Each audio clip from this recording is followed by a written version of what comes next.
Hello guys, good morning. Andito tayo ngayon sa kitchen at magluluto tayo, magpiprito tayo ng isda. So, ayan pala yung burner namin, pinalitan kaso may sira pa din.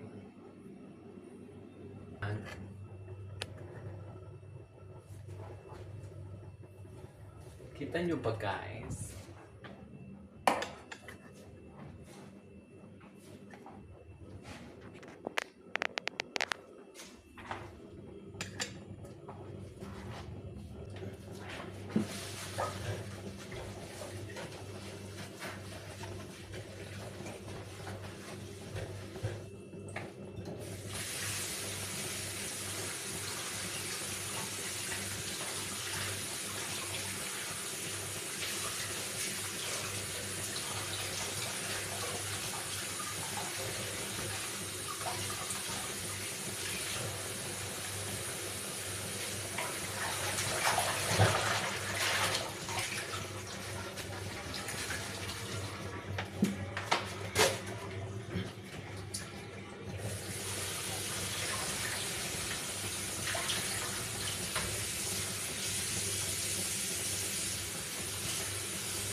Ito yung ipiprito natin.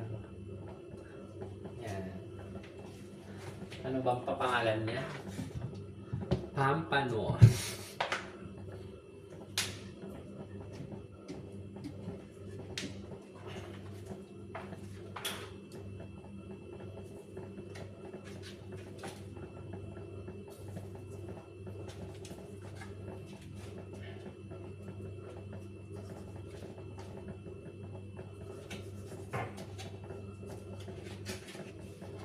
So ayan, mainit na yung ating mantika. Pwede na tayong magprito. Ngayon lang ako nagising ng medyo maaga. Nagising ako kasi nang dahil dito sa kalan.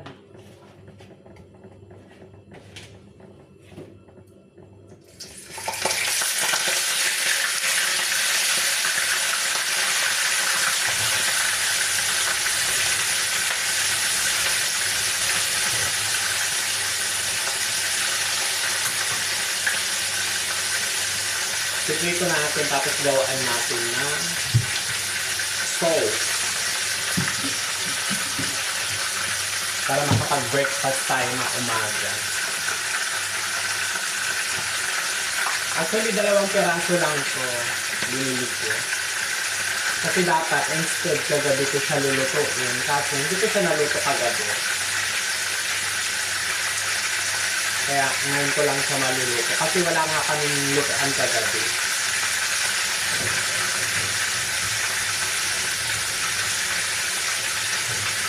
So ayan, magpiprito muna tayo. Ikan natin ito para hindi makulog.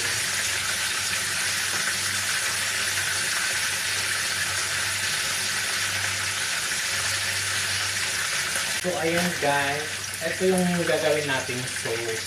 Lalagyan natin ng bell pepper, haluan natin ng oyster sauce, at saka lagyan natin ng sili. Ayan. Siyempre, hindi mawawala ang garlic at saka onion. So, i-prepare muna natin. Habang piniprito ko siya, kasi mabilis lang naman yung maprito. Kaya ilalagay ko ito lahat. Isensya kayo kung malabo yung camera. Kasi yung araw ay dito.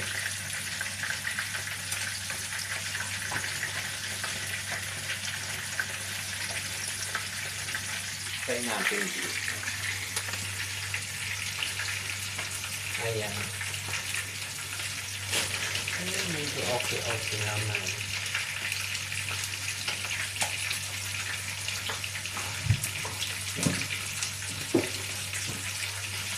Durogin natin yung bawang, saka natin tagtarin para mas mabilis.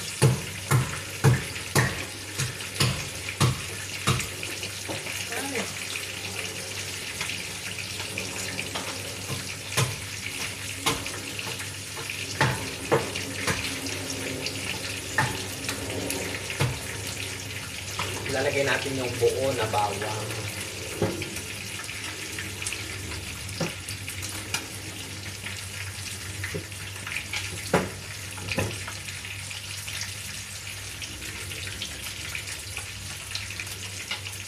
Hiwa-hiwain natin ang sino.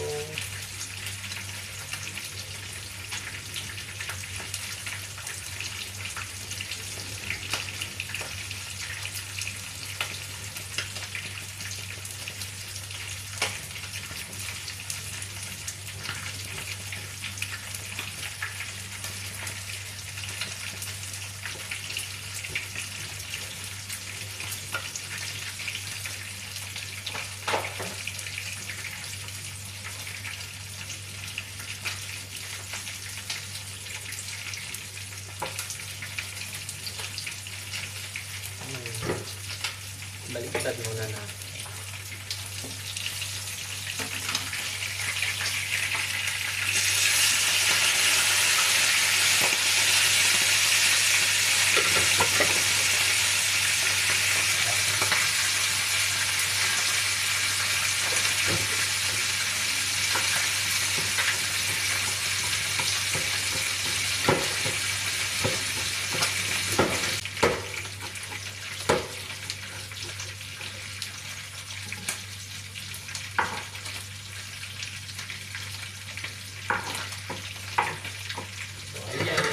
Hiwa na rin natin ang ating onion. Sunod na natin ang ating bell pepper. Ayan.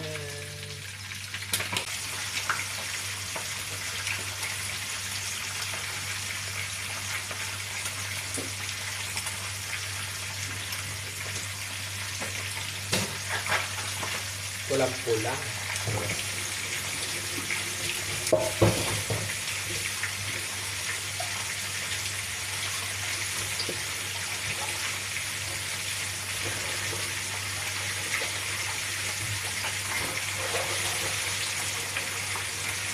Bell pepper at saka saka sili. Diba? Para perfect.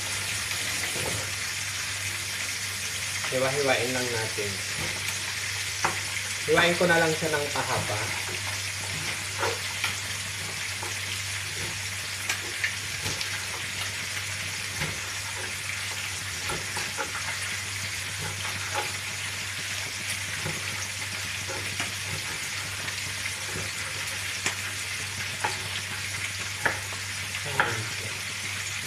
Liitan ko na rin pala.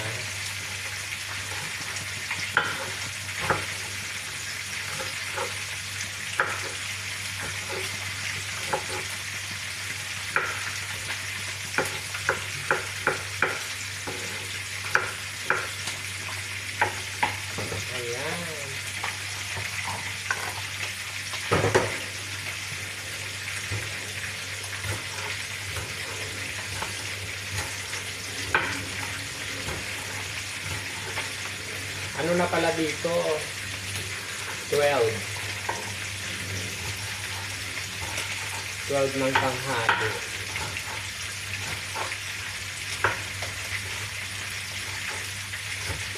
Pero kanina nagising ako bago mag-11.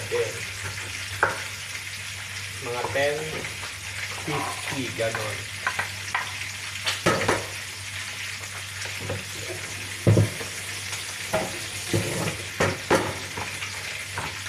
Ito yung dalawang chili. Pagtarin din natin.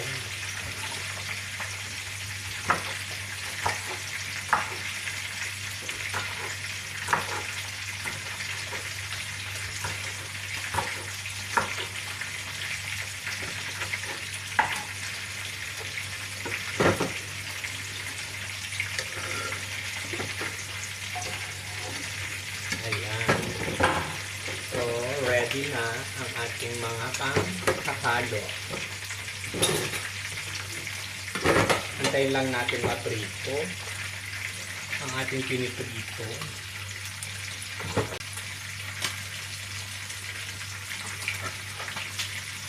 Hindi ko to alam ang pangalan ng isda na to. Ayan.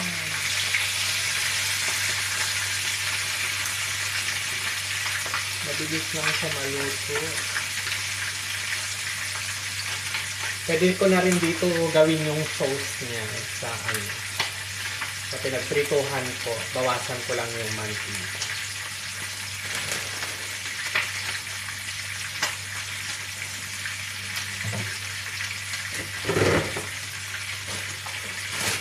With matching oyster sauce.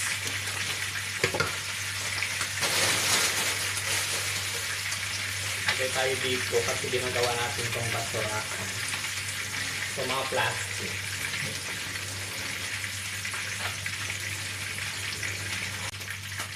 Nagsaing na rin pala ako para ano, may kanin ako.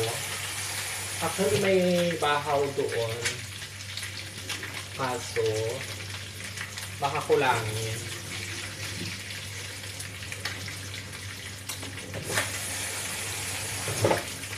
So, kailangan ko magsaing.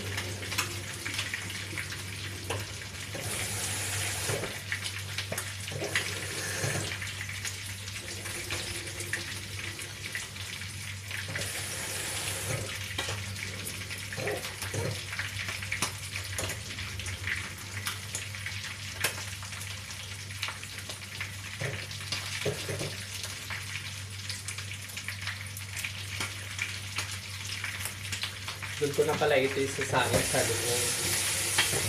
Kasi andun yung rice cooker.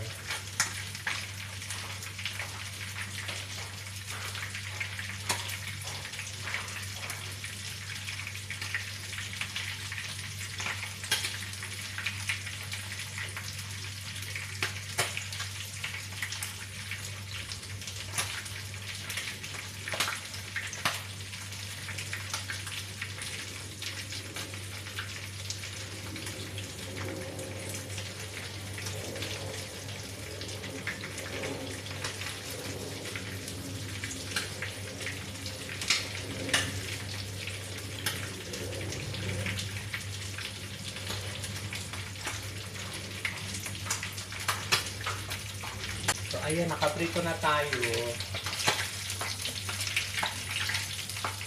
Dito ko na siya hahamuin.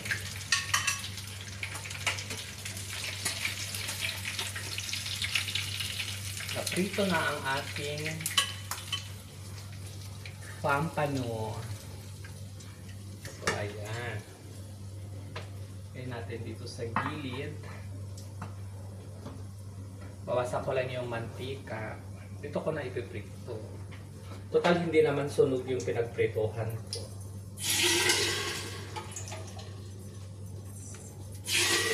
Okay.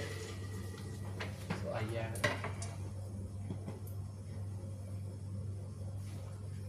Lagyan na natin ang ating garlic.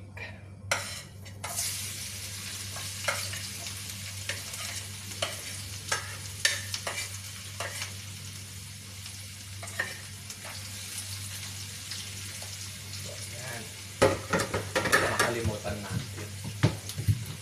Siyempre yung ingredients natin. Bell pepper. Ayan. Bell pepper at saka black pepper. Halo-halo pala kasi. Katong lagi kong nababang. Bell pepper at garlic. Ayan. So, nag-brown na siya. Lagyan na rin natin ito para hindi siya masunog. Lagyan ko na rin yung sili.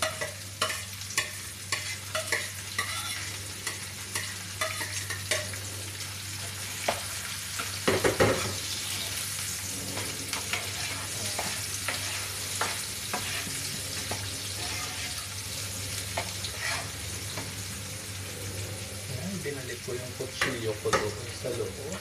Hindi ko pa pala nabuksan.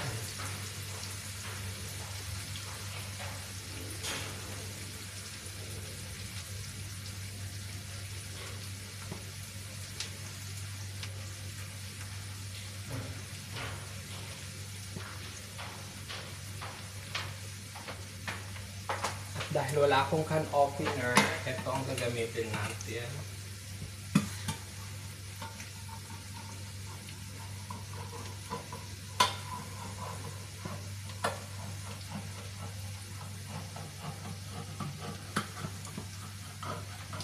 Itong pineapple pala, ready to na siya. Na slice na. Kumbaga. Talagang panghalo siya sa nakakatakot mag-open ng ganito. Oh, ayan guys. So ayan, nailagay ko na siya, yung pineapple. Depende yan guys kung gusto nyong lagyan ng asukal. Pero kung tama lang yung pandasa nyo is okay na yung nilagay ninyo na pineapple. So huwag nyo nang lagyan. Tapos ito, oyster sauce.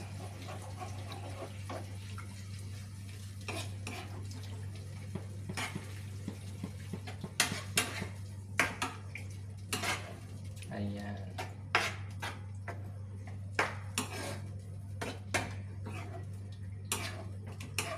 Saka natin ilagay yung bell pepper. Hinain ko yung apoy niya para hindi siya sunog. Tapos lagyan natin neto.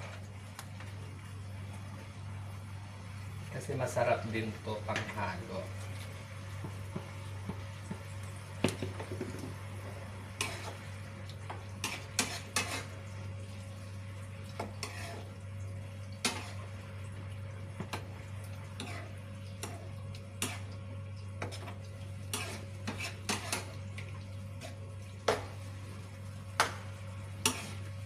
Diba? Bango niya. Ang kungat.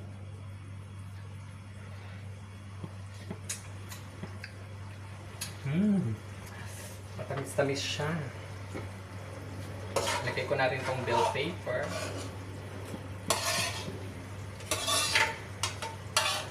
Perfect ang ating breakfast.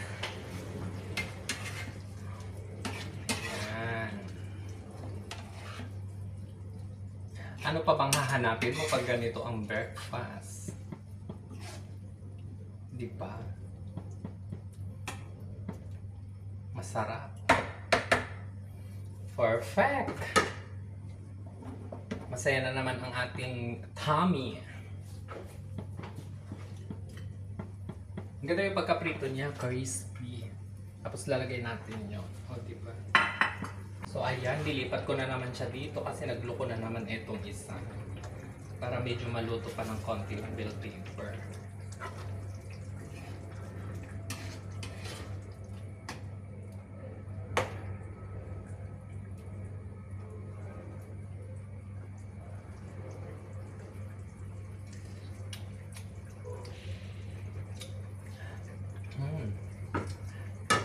Para siyang kumakapit yung anghang niya, yung pineapple chunks, tapos yung tamis-tamis niya. Tapos bubuhos ko na lang siya dito. Ayun. So waiting lang tayo hanggang maluto. At maghugasan ko muna itong mga to para malinis dito. At maliligo na rin ako kasi papasok pa ako. Bukas pa ang ang off ko, kung makakapag-off ako guys. So ayan, ang ating sauce na ihahalo dun sa pampano. Okay na siya. So guys, ibubuhos ko na siya dito. Ayan.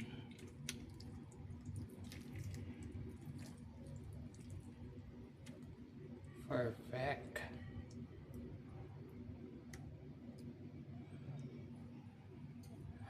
So, ayan na siya.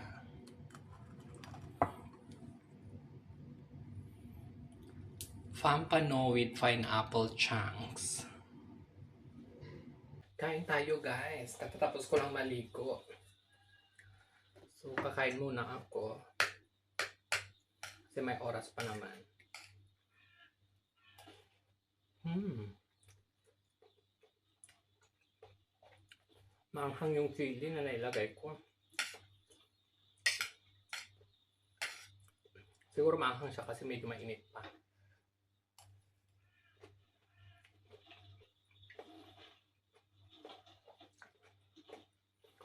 In fairness guys, masarap siya.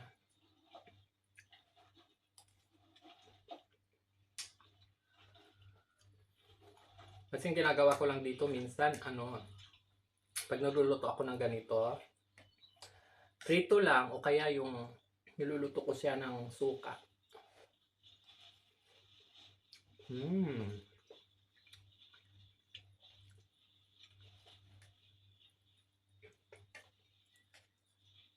Tapos bigla ko naisipan na gawa ng ganito.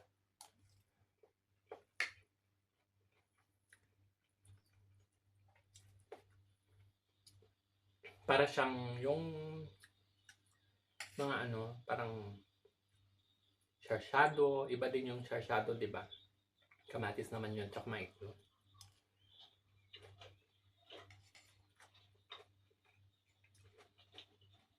Pero kung anuhin mo yung parang may sauce lang kasi to, tapos pineapple yung ginamit.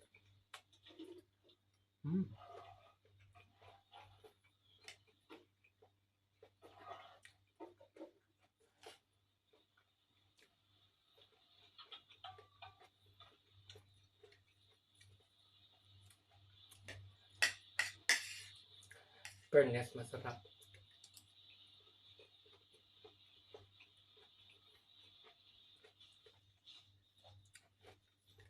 Mas masarap pa siguro to kapag yung yung malalaking mapampano talaga. Ito kasi parang isang ganyan ko lang.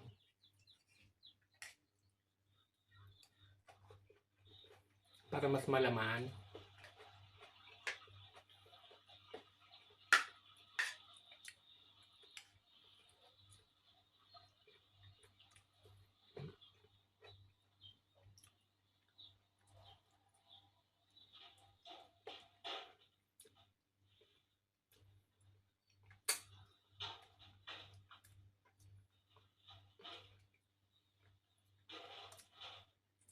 At saka maganda to pag yung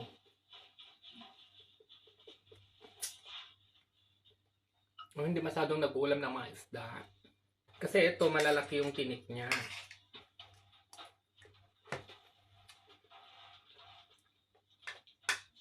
Madaling ulamin. Saka siguro hindi naman na matitinikan yung nag-uulam niya.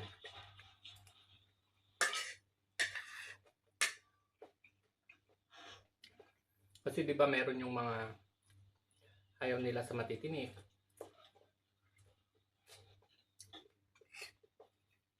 So ito siguro dapat para sa kanila. Yung kahit prito mo lang, luto mo sa suka, pwede.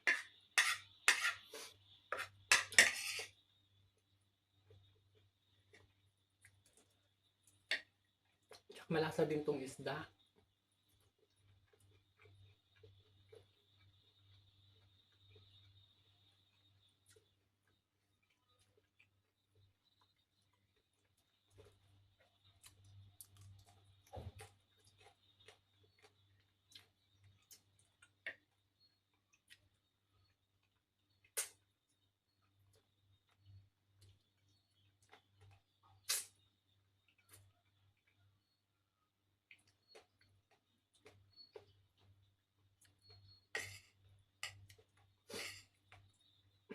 Hindi ka mahihirapang magtanggal ng tinik.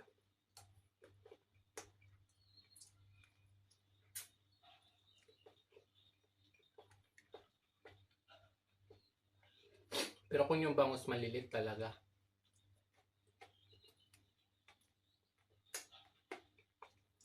na maraming tinik.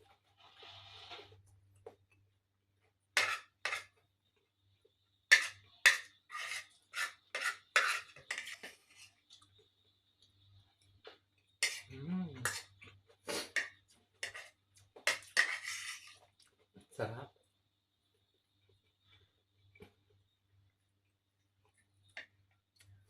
Pagdating ko dun sa work, magko-coffee na lang ako.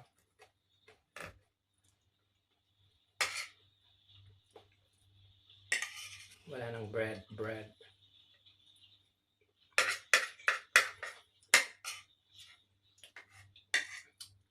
Kasi minsan, nagbe-bread ako sa shop.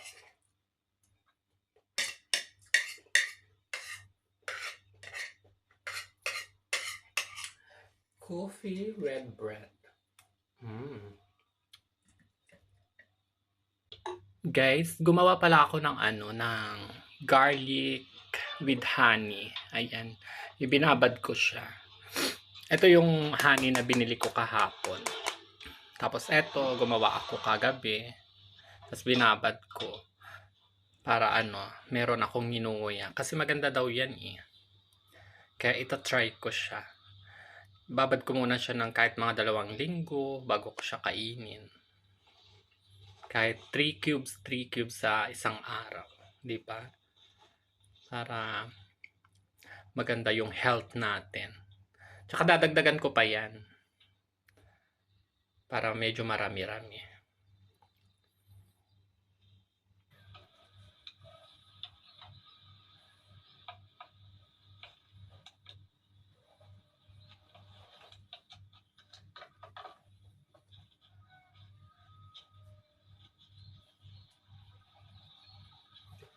So, ayan guys, pwede na tayong pumasok. Nakagayak na tayo.